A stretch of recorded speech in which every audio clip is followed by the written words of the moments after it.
JiHan used his powerful thunderclap lightning technique, a move on a completely different level. Even though he wasn't the strongest, he made up for it with his Phoenix Arrow, another unique skill. However, he could only use 80% of thunderclap lightning's true power. This technique was supposed to merge multiple lightning bolts into one, but JiHan's version didn't fully combine, trailing behind the Phoenix Arrow. He shot the Phoenix Arrow at the Shadow Queen, and it hit her.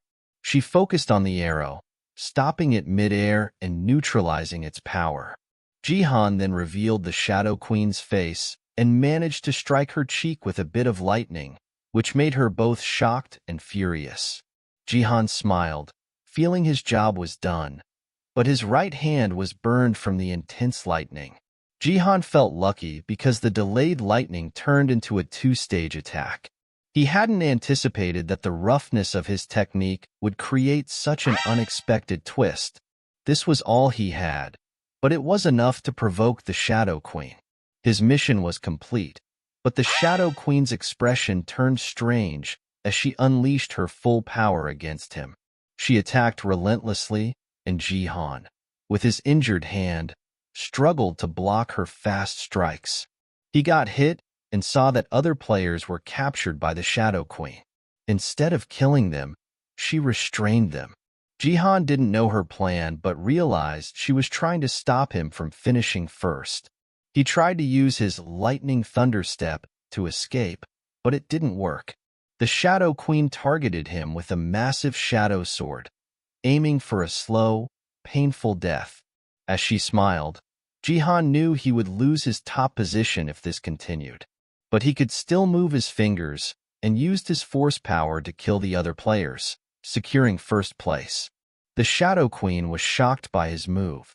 As JiHan prepared to log out, the Shadow Queen, furious, slashed at him with her giant sword, but he narrowly dodged, though his hand was cut. He told her that once the game ends, BattleNet's influence would wane, affecting her too. The game ended, and JiHan logged out, telling the Shadow Queen they'd meet again. She was left alone, fuming. A warning message appeared. Sun Shadow has entered JiHan's left arm. JiHan arrived at his apartment and collapsed onto the floor, exhausted from the intense game. The series of battles, first with Gaong, then Baron, and finally the Shadow Queen, had been too much. He was still on edge, knowing that if he had been any slower, it could have ended right there. Before the Shadow Queen's sword could strike him, JiHan had used his force power with just his fingers to sever the heart vessels of the remaining players.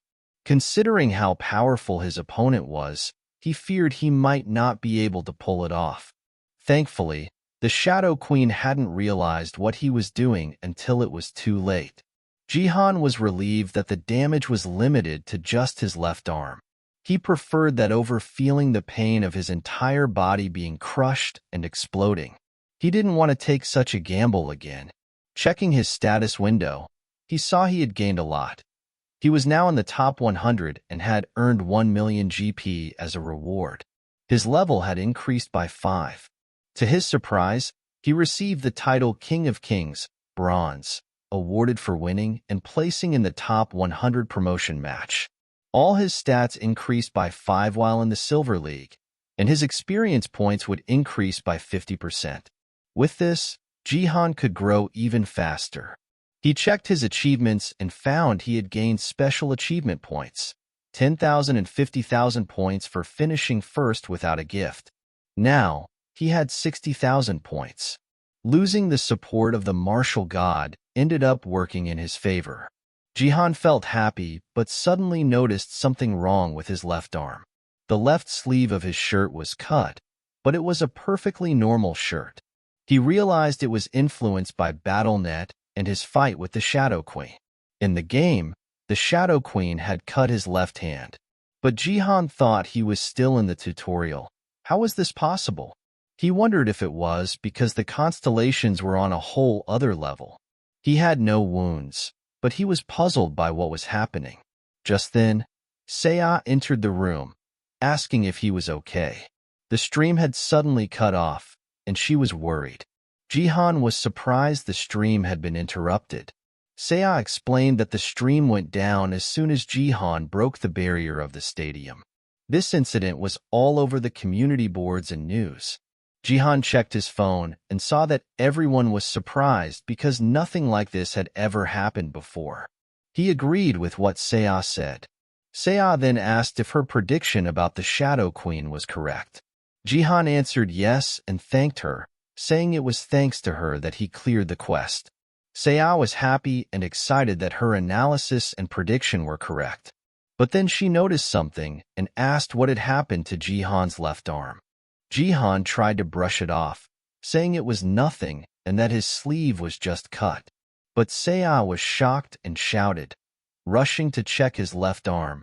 To their horror, Jihan's left arm was dark with shadow. Jihan was equally stunned to see his arm in this state. Meanwhile, in Tokyo, Japan, leaders of the Japan Self-Defense Forces were discussing the accuracy of Takada's report and their need to recruit Jihan at any cost. However, they faced a problem. Money hadn't worked on Jihan. One member suggested using their special method. The leader objected, stating that the special method wasn't available because of the Sword King. If she went to South Korea, who would restrain the Sword King? The member assured the leader not to worry, explaining he had his own way to keep the Sword King in check and make Jihan fall. The leader was intrigued and surprised by this claim. At a helicopter port on top of a building, the Sword King watched a beautiful woman and asked where she was going and why she was leaving him.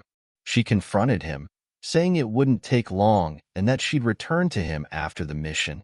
Using her love power, she seduced and controlled his mind, telling him to wait for her while loving her just as always. The Sword King, completely under her control, accepted her command. She was Shizuru, known for her love power, but they called her Goddess. She was on a mission to recruit Jihan, just like she had controlled the Sword King. As she prepared to leave, she noted the clear weather, with not a single cloud in the sky. It seemed like the perfect day to go in search of someone. While back in Jihan's apartment, he was in shock, looking at his shadow-darkened left arm.